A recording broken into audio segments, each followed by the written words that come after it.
나사렛에서 목수일하던 그분이 누구였는가를 우리가 좀 확인해 보는 시간을 갖도록 하겠습니다. 기독교에는요, 매우 독선적인 종교입니다. 그래서 하나님께서 십계명에서도요, 나 이외에는 다른 신을 섬기지 말라고 명령하셨습니다. 얼마나 오만하게 들리는 명령이에요. 이 세상에 이렇게 신들이 많고 종교가 많은데 나 이외에 다른 신 섬기지 마. 그건 안 돼. 이렇게 얘기하는 거예요. 굉장히 민주적이 아니죠. 그런데 이런 점에 있어서는 예수님도 마찬가지였습니다. 예수께서 요한복음 14장 6절에서 이렇게 말씀하셨죠. 내가 곧 길이요 진리요 생명이니 나로 말미암지 않고는 하나님께로 올 자가 없느니라. 자, 이 말씀이 지금 무슨 뜻입니까? 나를 통하지 않으면 아무도 하나님께 갈 수 없다고 선언하는 것입니다. 하나님께서 왜 이렇게 말씀하실까요? 선택하라는 것입니다. 수많은 종교들이 있는데 그들이 가장 싫어하는 말이 바로 이런 종류의 성경절입니다. 오늘 많은 사람들은 어떻게 생각합니까?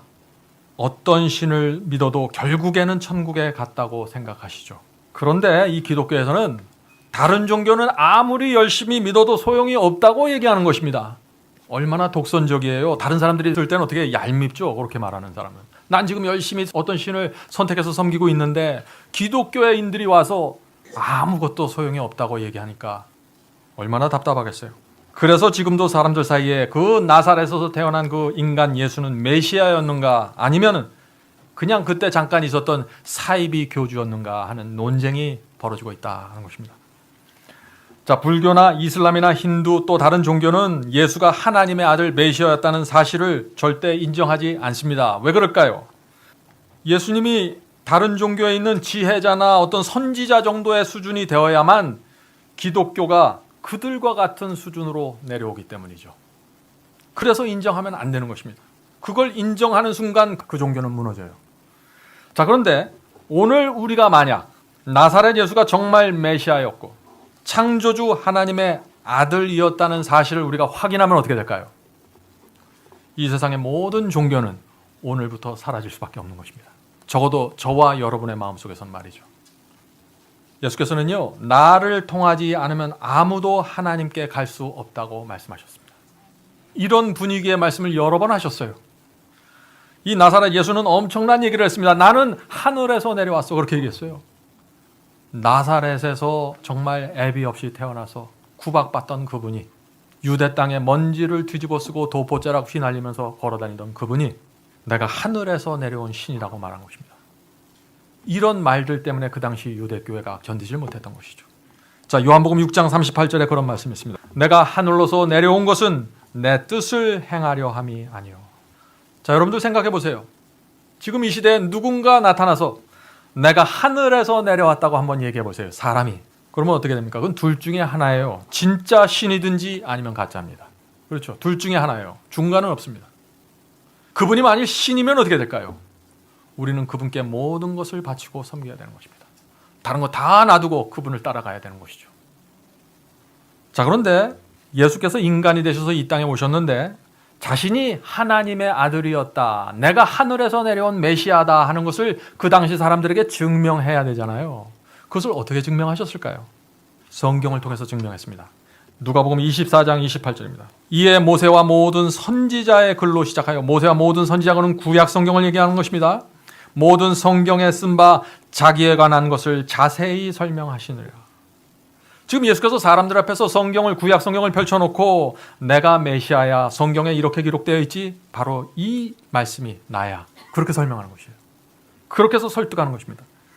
왜 그렇게 설득할 수 있었을까요? 왜냐하면 구약 성경에는 메시아가 언제 태어나고 어디서 태어나고 이 땅에 와서 무엇을 할 것이며 어떻게 죽을 것이라는 사실을 정확하게 말하고 있기 때문이죠.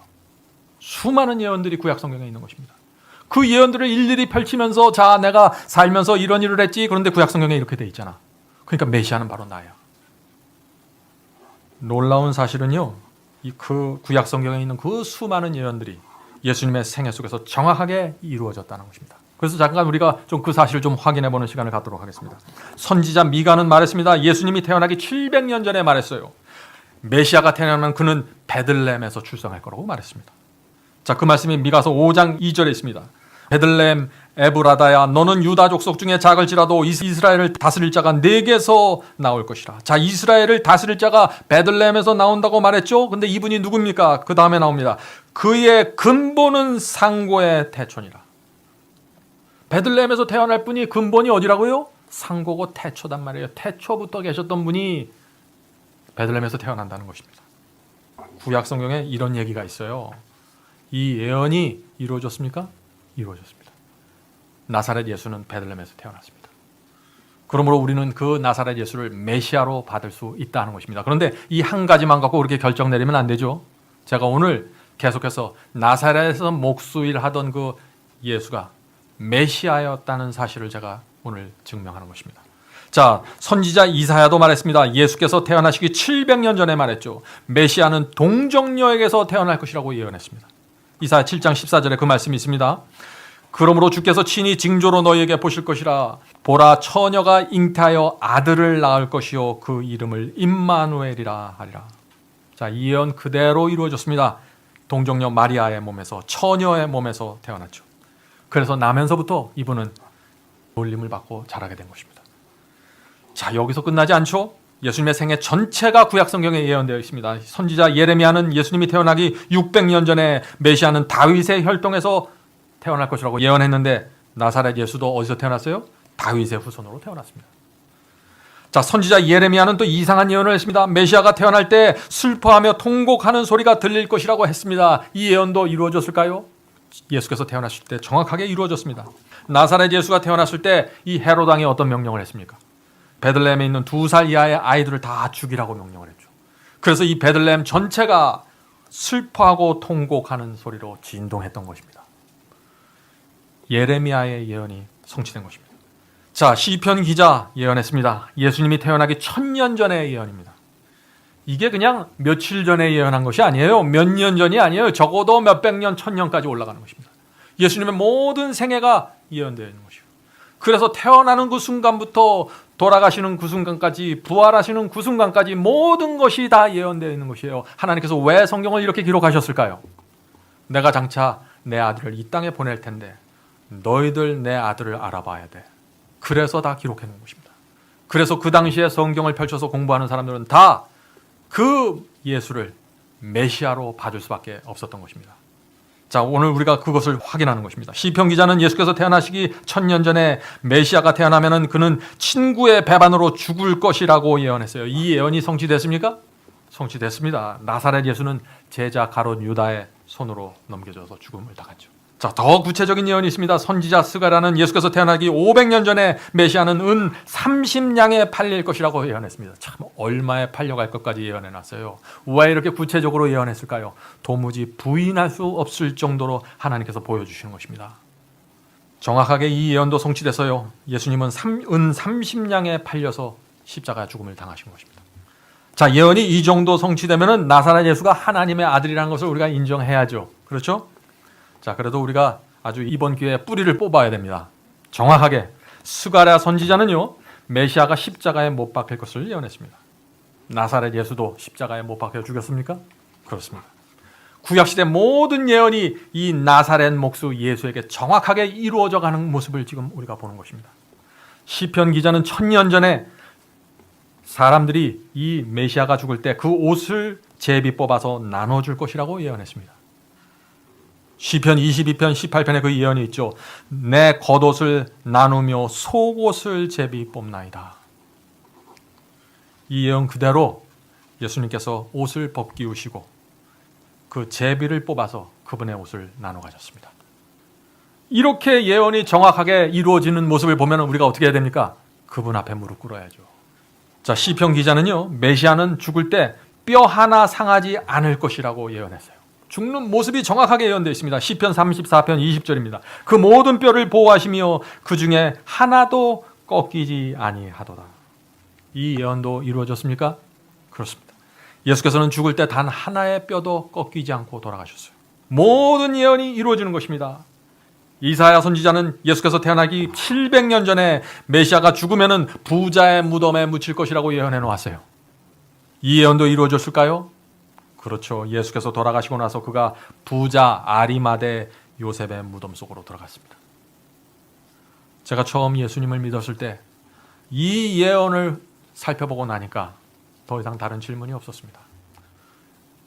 이 예언을 살펴보고 나니까 하나님께서 말씀으로 세상을 창조했다는 그것도 그대로 문자 그대로 받아들이게 됐고, 하나님께서 부활하셨다는 것도 받아들이게 되고, 성경에 나오는 모든 것들이 저에게 실제가 되는 것입니다. 오늘 여러분이 갖고 있는 신앙이 오늘 실제가 되어야 됩니다. 실제가. 자, 선지자 다니엘은 예수님이 태어나기 600년 전에 메시아가 몇 년도에 죽을 것을 얘기했습니다. 날짜까지 시간까지 정확하게 예언해 놓았습니다. 나사렛 예수가 십자가에 못 박혀 돌아가시는 그 날짜와 일치할까요? 시간까지 일치합니다. 자, 이 정도 되면 우리가 나사렛 예수를 하나님의 아들로 받아들여야죠. 우주의 왕으로 받아들여야 됩니다. 성도 여러분, 우리가 믿는 예수는요, 그냥 막연하게 믿는 것이 아닙니다. 우리의 삶과 죽음을 결정할 수 있는 분이 유대교회에 나타난 것입니다. 그래서 그 후대 사람들은 그분을 믿음으로써 구원받는 것이에요. 다른 종교가 여기 있을 수가 없는 것입니다. 그래서 내가 아니면 아무도 구원할 수 없다고 선언하신 거예요. 그래서 오늘 우리가 이분을 만나게 될 것인데, 이분을 만나면은 우리의 마음속에 감격과 감사로 충만하게 된다는 것입니다. 이것보다 더한 게 어디 있어요? 이 세상 살면서. 그렇잖아요? 선지자 호세아는 예수님이 태어나기 700년 전에 또 예언을 했습니다. 메시아는 3일 만에 부활할 것이라고 말이죠. 우리가 아는 대로 이 예언도 정확하게 성취가 되었습니다. 예수 그리스도께 성취되었죠. 마태복음 27장 50절부터 53절입니다. 예수께서 다시 크게 소리 지르고 영혼이 떠나시다. 지금 예수께서 십자가에서 돌아가시는 장면입니다. 이에 무덤들이 열리며 자돈 성도의 몸이 많이 일어나되 예수의 부활하에 저희가 무덤에서 나와서 거룩한 성 예루살렘 성을 말하는 것이죠. 예루살렘 성에 들어가 많은 사람들에게 보이니라. 자, 예수께서 돌아가시고 부활하셨을 때 예수님 혼자만 부활한 게 아닌 것입니다. 여기 뭐라고 했어요? 많은 사람들이 일어났어요. 예루살렘 성에 들어가서 거리에서 활보를 했습니다. 왜 그렇게 하셨을까요? 하나님께서 증거들을 만들어내야죠. 그렇지 않으면 이 거짓말하기 좋아하는 사람들이 거짓말하기 때문에 수많은 증거들을 사람들 앞에 제시한 것입니다. 성도 여러분, 이 성경은요, 부활에 대해서 애매하지 않습니다. 사람들은 예수께서 부활하셨습니까? 알아보면 굉장히 자신감을 이루고 어쩔 줄을 모르죠. 그럴 필요 없어요. 성경은 있는 사실 그대로 얘기하는 것입니다. 이 사도 바울도 이 말씀을 했습니다. 예수님께서 부활하신 수십 년이 지난 후에도 수백 명의 증인들이 있었다고 선포합니다. 고린도전서 15장 4절부터 6절입니다. 자, 예수께서 성경대로 사흘 만에 다시 살아나사 게바에게 보이시고 후에 12 제자에게와 그 후에 500여 형제들에게 일시 보이셨나니 500여 명 형제들에게 일시 보였어요. 그 중에 지금까지 태반이나 살아있고 어떤 이는 잠들었으며. 지금 이 고린도전서 말씀은 예수께서 돌아가신 후 수십 년이 지난 다음에 쓴 말씀입니다. 그런데 어떻게 돼요? 예수님의 부활을 적어도 몇 명이 이상 봤어요? 500명 이상 봤다고 바울은 기록하고 있는 것입니다. 수십 년이 지난 다음에도 적어도 얼마요? 얼마가 살아있어요? 절반 이상은 살아남아서 그리스도께서 부활하신 사실을 증거했다 하는 것입니다. 그래서 초대교회가 뜨거웠던 거예요. 실제였기 때문에 모든 것이. 성도 여러분, 나사렛 예수는요, 정말 하나님의 아들이었습니다. 성경이 이 사실을 입증하고 있는 것입니다. 자, 그런데 오늘 저는 이 말씀을 드리려고 하는 것이 아니라 예수께서 정말 메시아였다는 사실을 구약 성경에서 가장 강력하고 분명하게 증거하는 한 예언이 있습니다. 오늘 제가 그 예언을 말씀드리려고 하는 것입니다. 그것은 다니엘서 9장에 나오는 70주일 예언입니다. 70주일 예언. 자, 구약 성경의 그 이스라엘의 역사는요, 불순종과 배도의 역사였습니다. 그래서 이스라엘이 배도하고 진리를 버릴 때마다 하나님께서 그들에게 고난을 허락하셨어요. 어떤 때는 포로로 잡혀가게 하고 어떤 때는 노예가 되도록 허락하셨습니다. 왜 그렇게 허락하셨을까요?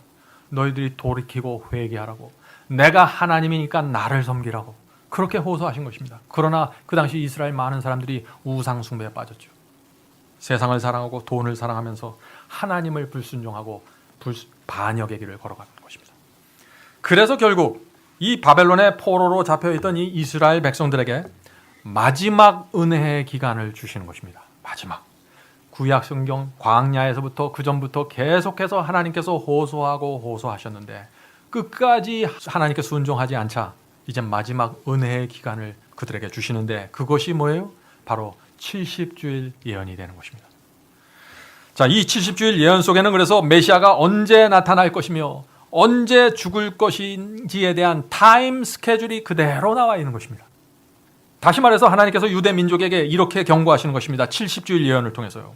내가 너에게 70주일이라는 예언적인 기간을 주겠다. 나는 인류를 구원하기 위해서 내 그리스도를 보낼 텐데 이 70주일 예언의 시간표대로 내가 유대 땅에 보낼 거야. 그런데 만일 너희가 회개하고 돌이키지 않으면 너희는 오히려 70주일 예언대로 메시아를 그 타임 프레임에 맞게 주게 될 것이야. 둘 중에 하나 선택해야 하는 얘기예요. 하나님께서. 놀라운 예언이었습니다. 이 유대민족은 이 70주일 예언을 깊이 연구하고 그리스도께서 오시는 그 초림을 기다리면서 준비해야 되겠죠. 그런데 그렇게 했습니까? 그렇게 하지 않았다는 것입니다. 오히려 그 70주일 예언의 그 시간에 맞춰서 예수 그리스도를 못 박아 죽였습니다.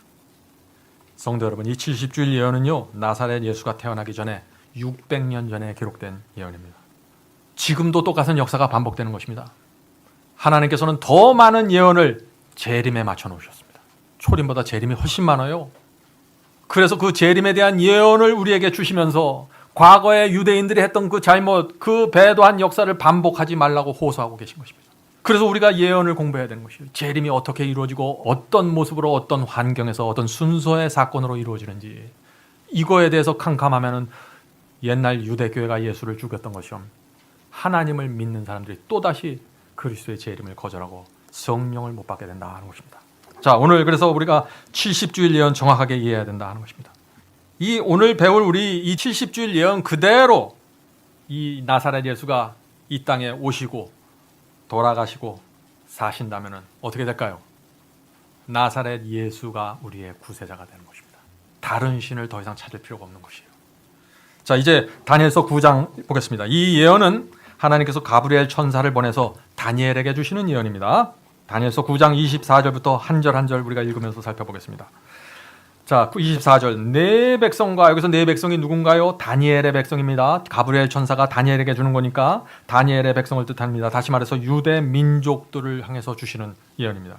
내 백성과 내 거룩한 성을 위하여. 내 거룩한 성은 어떤 성인가요? 다니엘의 성이니까 예루살렘 성을 말하는 것이죠. 70일에로 기한을 정했나니. 자, 여기 나오죠? 70일에. 이 기간이 유대 민족에게 주는 마지막 기간이다 하는 것입니다. 자, 이래라는 말은요, 여기 좀 어렵게 표현되는데 영어 성경에는 아주 분명하게 나왔습니다. 이것은 위기입니다. 주일이에요. 70주일이라는 뜻입니다. 자, 다시 말해서 하나님께서 유대 민족을 향해서 몇 주일을 주셨어요? 70주일을 주셨다는 거죠. 70주일. 이것은 날짜 그대로의 주일이 아닙니다. 이것은 우리가 계산하는 법칙을 나중에 배우겠습니다. 자, 그 다음에 이어지는 말씀을 좀 보죠.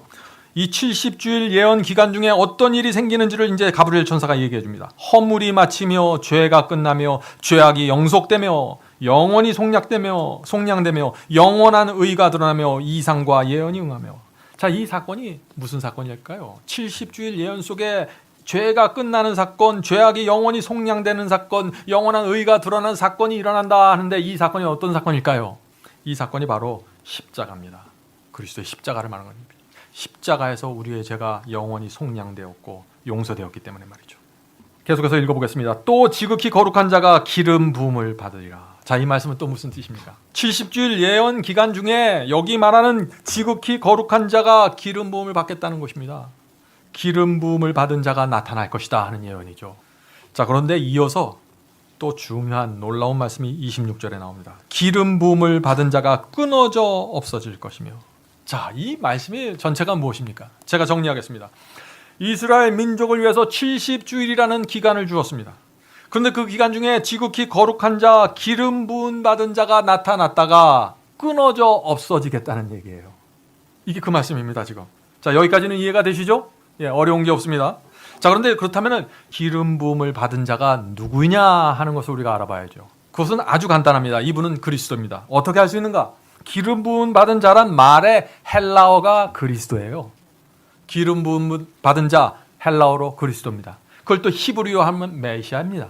그래서 기름 부음 받은 자 이퀄 어디예요? 그리스도 이퀄 메시아입니다. 똑같은 말입니다. 그러니까 이 예언은 누구에 대한 예언이에요?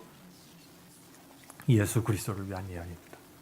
그래서 이분이 나타났다가 끊어져 없어지는 사건이 70주일 예언입니다. 그래서 이 70주일 예언의 이 기간을 이해하려면 우리가 두 가지를 좀 알아야 됩니다. 첫째는 이 70주일이라는 기간이 언제 시작되는 것을 알아야 되겠죠?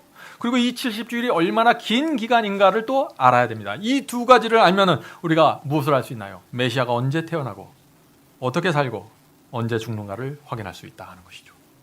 자, 여러분들 이제 준비가 되셨습니까? 이제 좀 수학 계산으로 들어가겠습니다.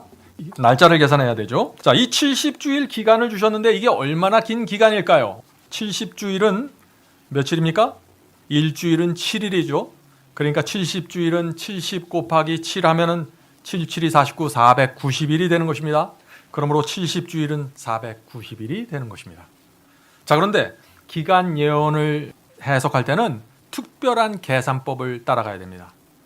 그 계산법은 성경에 기록되어 있습니다. 어떻게 계산하라고. 자, 건축기사들이 도면을 그릴 때 이 건물을 그리면 이 건물 그대로 그리나요? 도면에? 아니죠. 완전히 압축해서 축소해서 그리죠. 하나님께서도 이 긴 기간을 축소해서 우리에게 보여주는 것입니다. 한눈에 들어오도록 말이죠. 그래서 그 원칙이 있는데 그것은 뭐냐? 일일은 1년이라는 법칙이 있습니다. 자, 그건 아무나 정할 수 없는 거예요. 제 마음대로 정할 수도 없는 것입니다. 성경이 그것을 말하고 있어요. 성경은 성경으로 풀어야 되는 것입니다. 에스겔서 4장 6절에 그 말씀이 있죠. 내가 네게 40일로 정하였나니 1일이 1년이라. 그렇죠? 1일은 1년으로 환산하는 것입니다. 민수기 14장 34절 보겠습니다.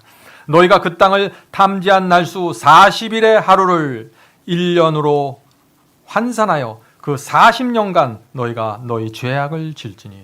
자, 이 민수기에서는 그대로 나오죠? 40일의 하루를 1년으로 환산하고, 그러니까 이 40일은 40년이 되지 않니? 지금 그 말씀을 하는 거예요.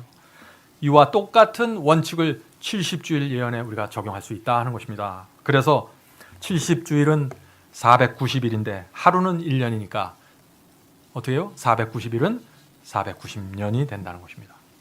아주 단순합니다.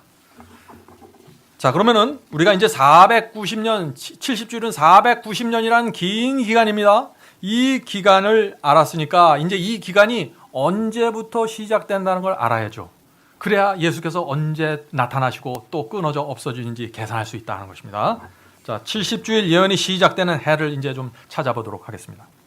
다니엘서 9장 25절에 그것이 나옵니다. 그러므로 너는 깨달아 알지니라. 예루살렘을 중건하라는 영이 날 때부터 기름 부음을 받은 자 곧 왕이 일어나기까지 7주일과 62주일이 지날 것이요. 자, 이 말씀이 무슨 뜻인가요? 예루살렘 성이 중건하는 영이 내릴 때부터 7주일과 62주일이 지나면은, 다시 말해서 70주일 예언을 주셨는데 예루살렘 성이 중건하라는 명령이 내려지는 그 해로부터 시작해서 7주일이 먼저 지나고 그 다음에 더해서 62주일이 지나면은 바로 그때 누가 나타난다는 것이에요? 예, 기름 부음 받은 자가 나타난다는 것입니다. 자, 계속해서 보죠. 메시아가 나타난다는 것이에요. 그 뒤에 있는 말씀 읽어보죠. 그때 곤란한 중에 성이 중건되어 거리와 해저와 성벽이 이루어질 것이며. 자, 70주일 예언의 시작점 언제입니까? 여기 나와 있죠. 예루살렘 성을 중건하라는 명령이 내려지는 바로 그때부터 시작돼서 70주일이 시작된다는 것입니다. 이해되십니까? 여기까지? 네. 자, 그래서 이 천사가 분명히 말하는 거예요. 그 예루살렘 성이 중건하는 명령부터 7주일이 지나고 62주일이 지나가면 전체가 언제입니까? 69주일이 지나는 것이죠. 바로 그때 기름 부음 받은 자 메시아가 나타난다는 것입니다. 그러니까 나사렛 예수도 그때 나타나야 되죠. 그래야 예수가 메시아가 됩니다. 딱 맞아 떨어져야 됩니다. 자, 먼저 우리가 예루살렘 성을 그러면 중건하라는 명령이 언제 내렸는지 시작점, 70주일의 시작점을 찾아봐야겠죠. 그 말씀은 에스라서 7장에 나옵니다. 에스라서 7장 7절과 12절입니다. 아닥사스다 왕 7년에, 자, 이 아닥사스다 왕 7년이 70주일 예언이 시작되는 해입니다. 이 해는 연대표로 말하면 기원전 457년입니다. 자, 나중에 우리가 또 한번 확인하겠습니다. 그리고 12절에 모든 왕의 왕 아닥사스다는 하늘의 하나님의 율법에 완전한 학사 겸 제사장 에스라에게 조소하노니. 자, 그래서 아닥사스다 왕이 지금 에스라에게 지금 조소 명령을 내리는 장면이 여기 나오는 것입니다. 예루살렘 성을 중건하라고. 근데 이 명령이 언제 내려졌어요?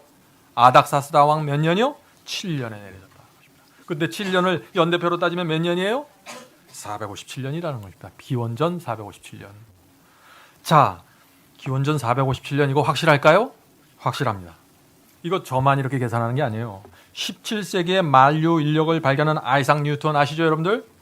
그분은 뛰어난 물리학자였으면서 예언에 아주 해박한 신학자였습니다. 그 신학자도 아이작 뉴턴도 70주일 예언의 시작점을 457년으로 확인했습니다. 마르틴 루터 종교개혁자 마찬가지입니다. 아닥사스왕 7년이 70주일 예언의 시작점이고 BC 457년 정확하게 나옵니다. 사람뿐만 아니라 이 문서에도 그랬어요. 근련에 발견된 고대 페르시아의 엘레판틴 파피루스 문서도 있는데 이 문서를 보면은 아닥사스왕 7년이 BC 457년임을 우리가 고대 문서에서 확인할 수 있다는 것입니다. 제가 왜 이것을 이렇게 강조할까요? 이 시작하는 출발하는 해가 정확해야지 이 기간이 맞아 떨어지잖아요. 이거 분명해야 돼요. 그래서 70주일 예언의 시작점 457년은 누구도 흔들 수 없습니다. 이건 완전히 문서로 나왔고 여러 사람들이 이것을 확인하는 기간이기 때문에. 자, 그럼 여기까지 좀 제가 정리해 보겠습니다. 제가 왜 중간중간 정리할까요? 여러분들 잘 이해하고 확실하게 이해하고 따라오더라고 정리하는 것입니다. 70주일 예언은 490년의 긴 예언입니다. 이 예언은 누구를 위한 예언이라고 그랬습니까? 유대 민족에게 주어진 마지막 은혜의 기간이라고 했습니다. 자, 그런데 이 490년 70주일 예언의 시작점은 언제예요? 아닥사스왕 7년입니다. BC 457년이죠. 자, 가브리엘 천사가 그런데 언제 기름 부음 받은 자가 70주일 예언에 나타난다고 했어요? 69주일에 나타난다고 했습니다. 그러니까 시작하는 저 BC 457년으로부터 69주일이 지나면은 기름 부음 받은 자 메시아가 나타난다는 것입니다. 자, 그런데 저 69주일이 지난 저 때 나타나면 다 메시아가 되나요? 아니죠. 구약 성경에 나오는 그 수백 개의 모든 예언들이 다 이때 나타나는 기름 부음 받은 자에게 적용이 되고 확인이 돼야 되는 거예요. 그래서 제가 쭉 구약 성경을 읽어가면서 수많은 선지자들이 해놨던 예언이 말씀드리는 것입니다.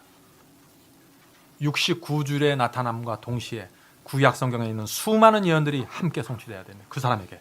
그래야 우리가 그분을 메시아로 받을 수 있는 것이죠. 분명합니까? 예. 자, 이제 그러면은 기름 부음 받은 자 그리스도께서 이 세상에 모습을 드러내는 그 해를 좀 계산해 봐야 합니다.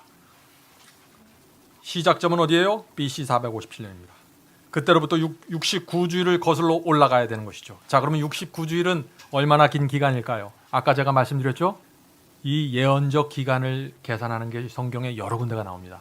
나오면은요, 여러분들 다른 거 생각하지 마세요. 무조건 날짜로 먼저 환산하십시오. 왜? 일일은 1년인 원칙이 있기 때문에 그 원칙을 적용하려면은 그게 뭐 여러 가지 모양으로 나오지만 무조건 날짜로 환산해 놓아야 된다는 것입니다.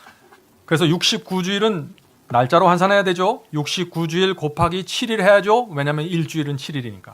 그래서 69주일 곱하기 7일 하면은 483일이 됩니다. 자, 그런데 예언해식에서 1일은 1년이라고 했죠. 그러면 483일은 몇 년입니까? 483년이 되는 것입니다. 자, 예언의 시작점이 그런데 몇 년이에요? BC 457년이라고 했어요. 여기서부터 시작해서 69주일을 올라가면 되는 것입니다. 483년을 올라가면 되는 것입니다. 그러면은 인류 역사에서 가장 영광스러운 한 해를 만나게 되는데 그 해에 누가 나타난다는 것이에요? 기름 부음 받은 자 메시아가 나타난다는 것이에요. 그 해가 몇 년일까요? 계산해 보면 나와요. 483년에다가 어떻게 457년을 빼야죠. 이거 거꾸로 올라갑니까? 이것은 이렇게 되면은 서기 26년이 나옵니다. 서기 26년이 나오는데 이렇게 그냥 수학적으로만 계산하면 안 됩니다. 기원전에서 기원후로 넘어갈 때는 이렇게 수학적으로만 계산하면 안 돼요. 왜냐하면은 연도를 계산할 때는 1을 항상 더해줘야 됩니다. BC에서 AD로 넘어갈 때. 왜요? 숫자표에는 0이 있어요. 그렇죠. 마이너스 1, 0, 플러스 1 하고 이렇게 숫자표에는 0이 있는데 연대표에는 0이 없습니다. 기원전 1년에서 기원후 1년으로 바로 넘어갑니다. 0년이 없어요. 그래서 1을 더해줘야 되는 것입니다. 그래서 계산해보면 26년에 1년을 더하면 실제로는 AD 27년이 된다는 것입니다. BC 457년 아닥사스왕 7년에서 483년을 거슬러 올라가면 그 해가 AD 27년이 된다는 것입니다. AD 27년에 기름 부음 받은 자가 나타난다. 자, 그러면은 이 AD 27년에 예수께서 또 나타나셔야 되죠. 기름 부음을 받아야 되죠. 그것을 또 확인해 봐야 될 거 아니에요. 어디서 확인할 수 있습니까? 누가복음 3장에 나옵니다. 누가복음 3장 1절, 3절, 21절을 보면은요 자세히 나옵니다. 자, 제가 읽겠습니다. 디베료 가이사가 위에 있은 지 15해. 좀 말이 어렵죠? 쉽게 제가 얘기하면 디베료 가이사란 로마 황제 디베료를 얘기하는 것입니다. 이 디베료 가이사 15해라는 것은 로마 황제 15년째 즉위할 때를 얘기하는 것입니다. 그래서 로마 황제 디베료 15년을 뜻하는 것이에요. 자, 이때 요한이 요단강 북은 각처에 와서 죄사함을 얻게 하는 회개의 침례를 전파하니 백성이 다 침례를 받을세. 예수도 침례를 받으시고. 예수가 언제 침례 받았어요? 로마 황제 15년 때, 디베로 15년 때 침례를 받았다 하는 것입니다.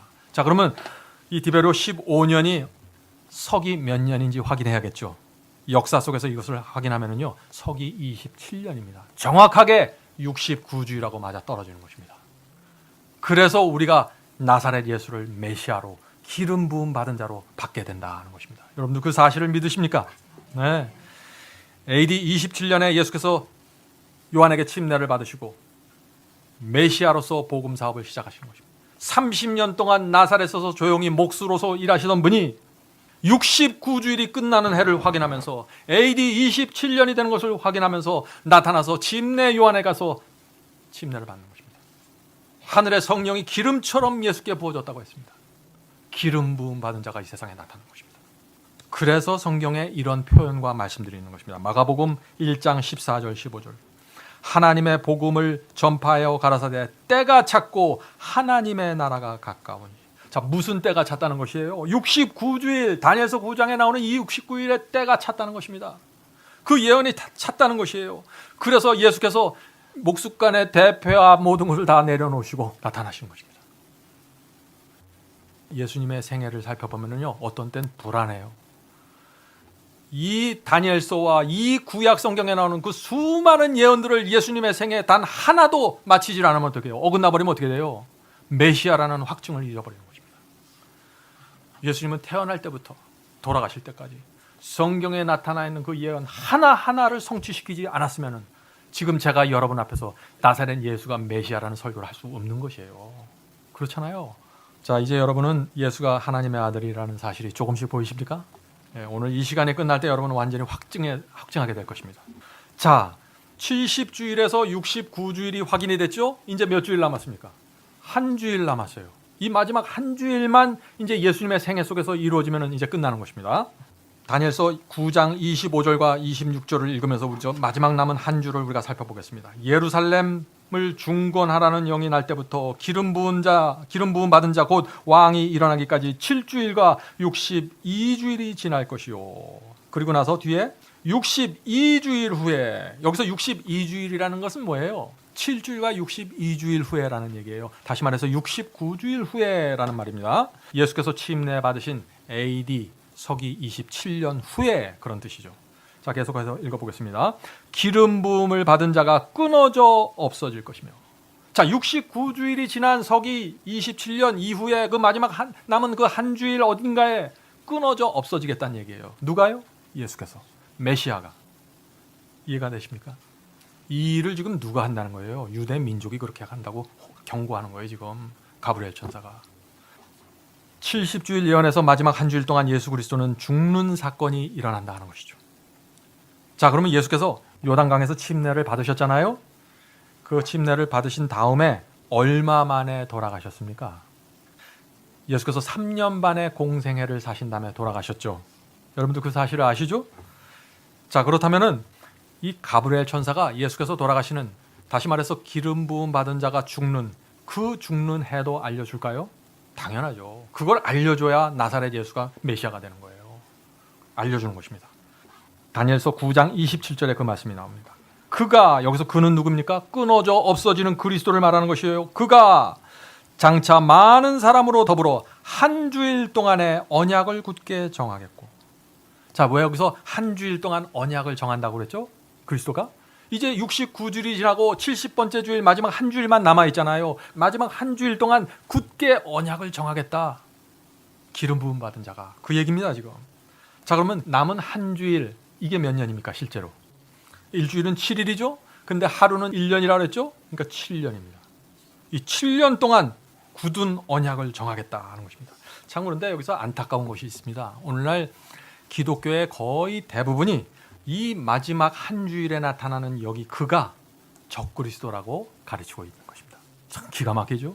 지금 처음부터 끝까지 메시아에 대한 예언이 이루어지고 있는데 갑자기 이 마지막 한 주일에 가서 이분이 적그리스도라고 가르치는 것이에요. 이게 어떻게, 참 전 그런 설교를 들으면 도대체 이거를 어떻게 이해해야 될지 모르겠어요. 어떻게 그런 식으로 예언을 적용하는지. 지금까지 우리가 살펴본 내용이 적그리스도하고 상관이 있습니까? 전혀 상관이 없죠. 메시아가 적그리스도로 등갑해버렸습니다. 오늘날 현대 기독교 안에서 말이죠. 그래서 교회가 이렇게 복잡한 것이에요. 누가 메시아고 누가 적그리스도인지 모르는 것입니다. 지금 한 주일 동안 언약을 굳게 세우겠다는데 이 언약이 뭡니까? 십자가에서 맺어진 피의 언약이죠. 그 말씀이 마태복음 26장에 나옵니다. 모든 이 증거들이 성경에 그대로 기록되어 있는 것입니다. 마태복음 26장 27절 28절. 또 잔을 가지사 사례하시고 저희에게 주시며 가라사대 너희가 다 이것을 마시라. 예수께서 돌아가시기 전에 지금 하는 예식이죠. 이것은 죄 사함을 얻게 하려고 많은 사람을 위하여 흘리는 나의 피 곧 언약의 피니라. 예수께서 돌아가시기 전에 내가 피를 흘리고 죽을 것인데 내가 흘리는 피는 언약의 피라고 가르쳐 주신 것입니다. 그래서 가브리엘 천사가 마지막 한 주일 동안 이 메시아가 나타나서 굳은 언약을 맺겠다고 얘기한 것입니다. 자, 얼마나 분명합니까? 여러분들 마음속에 점점 확신이 차 올라오십니까? 이제 이 강해 끝날 땐 확신이 머리 위로 넘어가야 됩니다. 그렇지 않으면 여러분들 오늘 강해를 잘못 들은 거예요. 자, 27절 다시 읽어보겠습니다. 그가 그리스도죠. 그리스도가 그가 장차 많은 사람으로 더불어 한 주일의 언약을 굳게 정하였고, 이 언약은 피의 언약, 십자가의 언약을 말하는 것이죠. 그가, 여기서 나오는 그가 누굽니까? 그리스도입니다. 그런데 오늘날 기독교에는 이 사람을 누구로 해석한다고요? 적그리스도로 해석한다는 것입니다. 자, 그가 그 주일의 절반에 제사와 예물을 금지할 것이며, 그 주일의 절반이라 그랬어요. 이게 언제예요? 마지막 70번째 주일의 절반에 제사와 예물이 금지된다는 것이에요. 그러면은 십자가가 세워질 때 제사와 예물이 금지됐는지, 또 이 십자가가 마지막 한 주일에 정확하게 절반에 세워졌는지 확인해야겠죠. 이제 남은 시간 동안 우리가 그것을 확인하게 되는 것입니다. 자, 마지막 주일 70번째 주일의 절반을 좀 살펴보도록 하겠습니다. 일주일의 절반은 그럼 며칠이죠? 3.5일이집니다. 그럼 3.5일이면 몇 년입니까? 하루는 1년이니까 3.5년이 되는 것입니다. 그래서 69주일이 지났을 때 메시아가 침례를 받으시고 3.5년이 지나가면은 십자가가 세워지고 피의 언약이 세워진다는 것입니다. 예수께서 침례를 받으신 후 얼마 만에 십자가에 달려 돌아가셨나요? 3년 반입니다. 3년 반 동안 공생애 하셨잖아요. 70주일 예언 전체가 예수님의 생애와 죽음 속에서, 침례 속에서 그대로 이루어지는 것입니다. 우리가 지금 그 장면을 하나씩 목격하는 것이죠. 예수께서 침례를 받으신 후 3년 반 동안 그럼 뭘 하셨나요? 이 동네 저 동네 다니면서 복음을 전파하셨죠. 회개하라고 호소하셨죠. 유대 교회를 향해서 이제 너희에게 주어진 이 마지막 예언이, 은혜의 시간이 끝날 것이라는 호소를 하고 경고를 주셨습니다. 돌아가시기 직전까지. 자, 그러면 십자가가 세워진 해 언제입니까? 69주일, 그 해부터 3년 반을 더해야겠죠? AD 27년에 3년 반을 더해야 되는 것입니다. 그래서 그러면 몇 년이 나옵니까? AD 31년이 나오는 것입니다. AD 31년 봄에 그래서 예수께서 돌아가시는 것입니다. 십자가에서. 골고다 언덕 위에 십자가가 세워졌습니다. 자, 그런데 왜 이 십자가가 세워졌는데 왜 십자가가 제사와 예물을 금지하는 것이 될까요? 하는 문제를 좀 생각해 봐야 됩니다. 왜냐하면 이 가브리엘 천사가 그렇게 말했잖아요. 마지막 일주일의 절반에 피의 언약, 굳은 언약이 세워지는데 그때 제사와 예물이 금지될 것이라고 했으니까. 그렇죠? 자, 이 질문은 굉장히 중요한 질문입니다. 오늘 많은 분들이 이 문제에 대한 오해를 갖고 있는 것입니다. 어떤 오해를 갖고 있어요? 이것을 적그리스도로 해석하니까, 자, 적그리스도가 세상 끝에 나타나서 제사와 예물을 금지해서 사람들이 하나님께 예배드리지 못하게 막을 것입니다. 이렇게 해석하는 거예요. 자, 이것이 그런 뜻입니까? 아니에요. 유대 민족은 믿음으로 장차 오실 메시아를 바라보면서 성소에서 제사와 예물을 구약시대 동안 드려왔습니다. 그런 의식을 통해서 용서와 구원을 받았어요. 그런데 십자가가 세워지면서 그리스도의 피로 언약을 맺으면서 이제 더 이상 뭐 할 필요가 없는 거예요. 제사 드릴 필요가 없어진 것이에요. 더 이상 양을 잡고 성소로 가서 양을 죽이고 예물을 드릴 필요가 없어진 것이에요. 왜 그럴까요? 제사와 예물의 원형 대신 하나님의 아들이 피를 흘리고 십자가에서 돌아가셨어요. 그런데 뭐하러 더 이상 양을 잡고 짐승을 잡아요? 그래서 지금 기독교회가 저와 여러분이 교회 올 때 양을 데리고 오지 않는 것이에요. 회개할 때 양을 잡아 죽이지 않잖아요, 여러분들. 왜 그래요? 더 이상 제사와 예물을 드릴 필요가 없게 된 거예요, 십자가에서. 이해하시겠습니까? 그래서 사도 바울이 골로새서 2장에 이런 말씀을 기록한 것입니다. 골로새서 2장 14절 15절입니다. 우리를 거스리시고 우리를 대적하는 의문에 쓴 증서를 도말하시고 제하여 버리사 십자가에 못 박으시고. 자, 그럼 십자가에서 의문에 쓴 증서를 제하여 버리고 제거하고 못 박았다고 지금 사도 바울은 얘기하는 것이에요. 이 의문에 쓴 증서가 뭡니까? 이것은 모세가 제사와 제물을 어떻게 드려야 된다 하는 것을 다 기록해 놓았어요. 양은 언제 잡고 피를 어떻게 받아내고 예물은 어떻게 드리고 이 모든 것을 다 의식법으로 만들어 놨습니다. 그 법이 폐지된다는 얘기예요. 십자가에서. 더 이상 필요 없으니까. 계속해서 읽어보죠. 정사와 권세를 벗어버려 밝히 드러내시고 십자가로 승리하셨느니라. 얼마나 분명합니까? 그런데 오늘날 어떤 분들은 이 말씀을 어떻게 또 해석하나요? 그것 봐라, 십자가에서 십계명이 폐지되지 않았습니까? 이렇게 또 생각하는 것이에요. 지금 이게 그 말씀입니까? 의식법, 제사 드리는 법, 제사 드리는 예물, 이것이 폐해졌다는 것이죠. 십계명은 폐지되면 큰일 나요. 간음하지 말라는 계명이 폐지되면 어떻게 해요? 마음대로 간음해도 죄가 안 되는데. 십계명은 도덕법이에요. 우리의 양심을 지배하는 법입니다. 내 이웃을 공경하라, 거짓말하지 말라, 우리의 양심을 지배하는 법이에요. 이거는 폐지될 수 없는 법입니다. 이게 폐지되면 큰일 나는 것이에요. 제사와 예물을 드리는 의식법이 폐지된 것이다. 자, 이제 정리하고 마치도록 하겠습니다. 70주일 예언에서 69주일에 기름 부음 받은 자가 나타날 것이라고 했는데 예수께서 이 예언을 성취시켰습니까? 정확하게 성취시켰습니다. 69주일이 되는 서기 27년에 침례받았습니다. 기름 부음 받은 자가 나타난 것입니다. 70주일 예언에서 마지막 한 주일의 절반에 기름 부은 자가 끊어져 없어질 것이라고 가브리엘 천사가 예언했는데 예수께서 이 예언을 성취시키셨나요? 그렇습니다. 침례받은 후에 3년 반 동안 복음을 전한 후에 AD 31년 봄에 십자가에 못 박혀 돌아가셨다. 70주일 예언에서 마지막 한 주일 동안 언약을 굳게 세우겠다고 했는데 가브리엘 천사가 그렇게 예언했는데 예수께서 이 예언도 성취시켰을까요? 그렇습니다. 십자가 위에서 피를 흘리면서 피의 언약, 새 언약을 세우신 것입니다. 그래서 더 이상 동물을 잡아서 죽일 필요가 없게 된 것이죠. 70주일 예언에서 마지막 한 주일의 중간에 제사와 예물이 폐하여질 것이라고 가브리엘 천사가 예언했는데 이 예언은 어떻게 됐습니까? 성취되었습니다. 십자가에서 양 잡아 죽이는 제사 제도와 예물은 모두 폐지된 것입니다. 모든 예언이 정확한 시간에 나사렛 예수의 생애 속에서 죽음 속에서 그대로 이루어진 것입니다. 성도 여러분, 이제 나사렛 예수를 하나님의 아들로 받을 때가 되었습니다. 여기에 대한 확신이 있어야 됩니다. 내가 누구를 믿고 있는지 여러분 아셔야 됩니다. 하늘의 별들을 만드시고 말씀 한마디로 달과 태양을 만드시고 사자를 만드시고 곰을 만드신 그 하나님께서 이 땅에 70주일 예언표 그대로 오셔서 십자가에 달려 돌아가셨습니다. 왜요? 저와 여러분을 살리기 위해서. 예수께서 그렇게 피를 흘리고 돌아가지 않았으면 여러분과 제가 죄를 범했을 때마다 이 죄를 어떻게 처리할 수가 없는 것입니다. 오늘 이 자리에 오신 분들 중에 아직 어떤 신을 모시고 어떤 종교를 섬겨야 할지 결정 못하신 분들이 계십니까? 이번 기회를 놓치지 않으시길 제가 간절히 바랍니다. 하나님께서 지금 여러분 앞에 서 계십니다. 내가 여기 있다고 하면서 모든 증거들을 지금 펼쳐내 보이고 계시는 것입니다. 자, 이제 우리에게 지금 뭐가 남아있죠? 이제 마지막 하나가 남아있습니다. 70주일 예언에서 하나, 나머지 절반이 남아있는 것입니다. 70주일 예언에서 마지막 한 주일의 절반에 십자가가 세워진 거 확인했죠?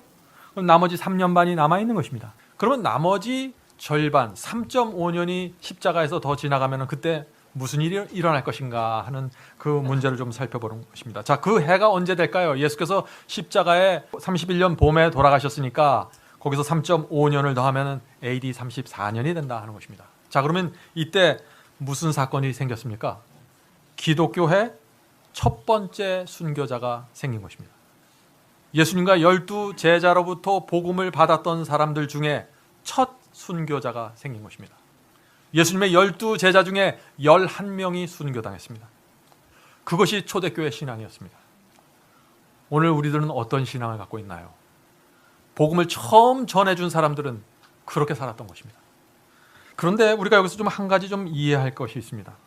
각 예언이 끝날 때마다, 이 기간의 예언이 끝날 때마다 하나님께서 항상 사람을 보내주셔서 어떤 때는 사도를 보내주시고 어떤 때는 선지자를 보내주시고 어떤 때는 집사를 보내주셔서 각 예언의 기간이 끝날 때마다 그 예언이 이루어지는, 성취시키는 하나님의 백성을 보내주시는 것입니다. 지금 이 시대에도 성취되는 예언이 있습니다. 우리가 나중에 이 시대에 성취되는 예언을 살펴볼 것입니다. 지금 다시 말해서 그 말은 무슨 말이냐면은 지금 하나님께서 마지막 시대에 갖고 계신 그 예언을 성취시킬 사람들을 찾고 계시다는 것입니다. 저와 여러분이 그 예언을 성취시키기 위해서 지금 이 시대에 살아가고 있다는 것입니다. 이 시대에 우리가 살아가는 목적이 무엇입니까? 왜 여러분은 혹시 장로교회 다니십니까? 왜 다니십니까? 무슨 교파에 있습니까? 왜 그 교회를 다니시나요? 어느 교파에 있든지 이 시대에 하나님께서 주신 예언을 성취시키는 백성이 되어야 한다는 것입니다. 하나님께서 무엇을 말씀하시고 무슨 예언이 지금 성취되고 있는가? 나는 그리고 그 예언을 지금 성취시키는 백성 속에 포함되어 있는가? 그것이 중요하다 하는 것입니다. 그래서 70주일 예언이 끝날 때 AD 34년에 한 사람이 다시 나왔는데 그것이 스데반입니다. 이 스데반 집사는 자신의 생명을 던져서 70주일 예언을 성취시키는 것입니다. 스데반은 교회를 향해서 그때 이런 얘기를 했어요. 유대교회를 향해서. 돌 맞아 죽을만 하죠. 이 설교 잘 들어보세요. 과거 너희 백성이 선지자들을 핍박하고 돌 던진 것처럼 너희가 메시아를 죽였다 그랬어요. 유대교회에서 이거 감당할 수 있는 설교가 아니죠. 그러니 돌에 맞아 죽게 된 것입니다. 그는 피를 흘림으로써 AD 34년에 70주일 예언을 성취시키게 된 것입니다. 이렇게 해서 유대 민족은 그리스도를 거절했고 그분의 복음을 전하던 스데반을 죽임으로써 어떻게 됐어요? 하나님께서 그들에게 주신 이 70주일 예언을 완전히 성취시키면서 종교시키게 되는 것입니다. 자, 성도 여러분, 그래서 서기 34년 이후부터 저 70주일 예언이 끝난 다음부터 유대인들은 기독교의 주인공이 아니다 하는 것입니다. 그런데 오늘날 기독교의 분위기가 어떤가요? 다시 유대인들이 마지막 시대 주인공이라고 주장을 하잖아요. 유대인들이 14만 4천이라고 주장하잖아요. 오늘날 예언 해석을 하는 대부분의 개신교인들이 그렇게 믿는 것입니다. 70주일 예언을 놓쳐버려서 그런 것입니다. 성경을 정확하게 이해하지 못하고 예언을 알지 못하면 완전한 흑암 가운데 들어갑니다. 그래서 오늘 우리가 예언을 살펴보는 것이죠. 자, 그런데 어떤 사람들은 또 이렇게 말할 것이에요. 좋습니다. 그렇게 70주일 예언 가운데 나사렛 예수가 70주일 예언을 성취시켰던 거 좋습니다. 그거 인정하겠습니다. 그런데 이런 일들이 우연하게 이루어질 수 있지 않습니까? 하는 질문이요. 예수님이 우연히 저때 침례를 받았고 예수님이 우연히 31년에 돌아가셨고 우연히 스데반이 그 해에 죽은 거 아닙니까? 그런 질문을 지금 하는 것입니다. 70주일 예언이 예수라는 사람에게 우연히 이루어진 거라면 그분이 메시아인지 그냥 나사렛 예수 목수인지 우리가 어떻게 알 수 있습니까? 하는 질문입니다. 이 질문에 어떻게 대답하시겠어요? 좋은 질문이죠? 가능성은 항상 있는 거니까. 그런데 그런 가능성이 일어날 확률을 좀 계산해 봐야죠. 그러면 확률을. 참 감사한 거는요. 미국 캘리포니아에 있는 어떤 교수님이 이거 다 계산해 놨어요. 그래서 저는 오늘 그 교수님의 그 계산 결과를 좀 발표해 드리겠습니다. 미국 캘리포니아주 파사데나 대학의 수학과와 천문학과의 학장인 피터 스토너 박사가 나사렛 예수가 메시아일 가능성을 수학으로 증명했습니다. 그분이 이것으로 논문을 썼어요. 그 논문의 제목이 이것입니다. 메시아에 대한 예언이 정확하게 이루어질 수 있는 가능성에 대한 수학적 확률. 이런 제목으로 논문을 썼습니다. 왜 이런 논문을 썼냐면은 나사렛 예수가 그 구약 성경에 있는 나오는 정말 메시아인지 우리가 어떻게 합니까? 이 질문이 기독교에 또 세상에 많이 있는 거예요. 그래서 이분이 수학으로 그것을 증명했습니다. 자, 어떤 결과가 나왔을까요? 계산을 해봤는데 이분이 구약 성경에 나오는 그 수많은 300개 이상의 예언이 있습니다. 메시아에 대한.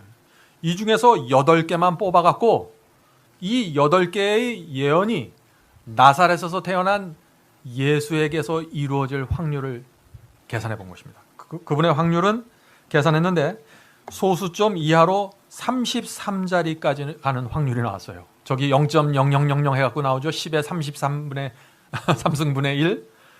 이게 뭐예요? 이 숫자가 이런 숫자가 있는지 모르겠는데 이거 제로나 마찬가지 아닙니까? 자, 그런데 이분은 지금 8개의 예언이 한 사람에게 정확한 때에 이루어질 것을 계산해낸 거예요. 그런데 만약에 구약 성경에 나오는 그 수많은 예언들, 오늘 우리가 오전에 살펴봤죠? 300여 개 되는 예언을 모두 나사렛 예수가 성취시킬 가능성은 뭘까요? 대답해 보세요. 0.00 몇이 나오겠습니까? 이거는 뭐 대답 뻔한 거죠. 한 사람에게 300개의 예언이 이루어질 수 있는 확률은 제로입니다. 그래서 우리는 나사렛 예수가 하나님의 아들이라고 믿을 수 있는 거예요. 자, 이제 이 문제, 70주일 예언의 문제를 좀 마치겠습니다. 오늘날 우리 많은 사람들이 기독교인을 향해서 어떻게 예수를 통해서만 구원받을 수 있습니까? 그것은 오만이고 독선입니다. 그것은 다른 종교를 무시하는 태도입니다. 라고 말들을 많이 하죠. 우리가 다른 종교를 무시하면 안 됩니다. 그런데 진리가 무엇이고 이 세상에 있는 신들 중에 누가 최고의 신인지는 정확하게 알아야 되는 것입니다. 그렇지 않습니까? 왜냐하면 이것은 여러분과 저의 구원과 영생이 걸려있는 문제이기 때문에 그런 것이죠. 확고한 믿음을 갖고 결정해야 되는 문제입니다. 오늘 우리가 살펴본 예언 여러분들이 잊으시면 안 됩니다. 그리스도께서는 1500년 전부터 기록된 그 수많은 예언들을 성취시키면서 이 땅에 오셨습니다. 그 예언대로 사셨고 그 예언대로 죽으셨고 그 예언대로 다시 살아나셨습니다. 그 예언대로 다시 하늘로 올라가셨습니다. 이 세상에 신들이 많은데 도대체 어떤 신이 이런 방식으로 자기 자신을 나타낼까요? 예언을 통해서, 창조를 통해서. 그리고 이 세상에 어떤 하나님이 저 지구에 있는 죄인을 살리기 위해서 자기 목숨을 던지나요? 제가 이 말씀을 드리는 이유는 우리가 믿고 있는 이 하나님이 어떤 분인가? 하나님께서 우리를 사랑하시고 하나님께서 우리의 생애를 인도하시는 것입니다. 이제 하나님께서 여러분의 마음속에 내가 어떤 신을 섬겨야 되고 무엇을 가져야 되는 것을 확신시켜 주시기를 제가 간절히 바랍니다. 우리는요, 불확실한 것에 우리의 운명을 맡길 수 없습니다. 우리는 정확한 신을 섬겨야 합니다. 이 우주를 만드신 하나님, 인간을 창조하신 하나님, 그 창조주를 우리가 섬겨야 되는 것입니다. 다른 옵션이 없습니다. 많은 신들이 있는데 이거 하나 고르는 것이 아닙니다. 이 하나님은 이 세상을 만드셨고 창조하시고 만들자마자 예언을 주시면서 내가 이 모든 예언을 성취시키면서 나가겠다. 누구든지 나를 발견하고 따라오는 자들은 영생을 주겠다. 공언하시는 것입니다. 하나님의 이 호소를 받아들이게 되기를 제가 간절히 바랍니다. 기도하고 마치도록 하겠습니다. 하늘에 계신 아버지, 하나님께서 우리에게 주실 수 있는 모든 것을 다 주셨습니다. 창조의 증거를 주셨고 예언의 증거를 주셨고 또 우리 심령 속에 영혼을 사모하는 본능까지 주셨습니다. 주여, 오늘 저희 속에 오셔서 하나님을 보여주시고 당신을 붙잡게 도와주시옵소서. 하늘에 계신 아버지, 저희의 교만과 저희의 편견을 내려놓고 저희 속에서 조용히 들려오는 하나님의 음성을 붙잡게 도와주시옵소서. 예수님의 이름으로 간절히 기도합니다. 아멘.